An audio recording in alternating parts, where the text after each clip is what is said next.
ભરૂચ જિલ્લાના વાલિયા પંથકમાં બપોરે 2 વાગ્યાથી સાંજે 4 વાગ્યા સુધીમાં માત્ર 2 જ કલાકમાં ખાબકેલા ધોધમાર વરસાદના પગલે સિલુડી ગામ સંપૂર્ણપણે બેટમાં ફેરવાઈ ગયું છે।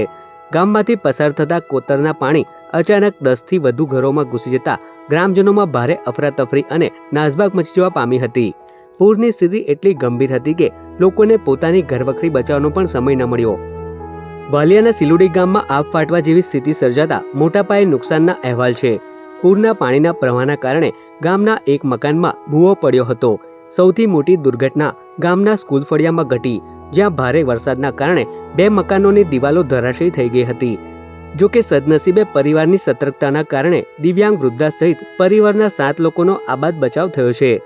આ આફતની જાણ થતાં જ સિલુડી ગામના તલાટી હાર્દિક વસાવા તાત્કાલિક ઘટના સ્થળે દોડી આવ્યા હતા।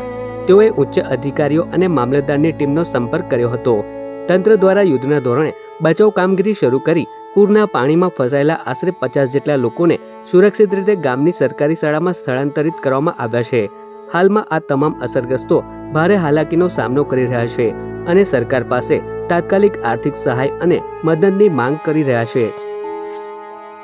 અમારા ઘરમાં વરસાદ પડતા આટલું બધું પાણી વધારે ભરાઈ જતા અમે પાણી કાઢતા સામાન અડધો આમ મૂકે કે તેમ મૂકે એમ સમજ ના પડતા પાણી કાઢવા જતા અડધી દિવાલ તૂટી પડતા દાદીને બચાવીએ કે પછી અમે સામાન આમ તેમ લઈ જઈએ, ખબર ના પડતા આટલું બધું નુકસાન થયું। તો અમે એટલી આશા રાખીએ કે અમારું ઘર બની જાય અને અમને સરકાર તરફથી સહાય મળે।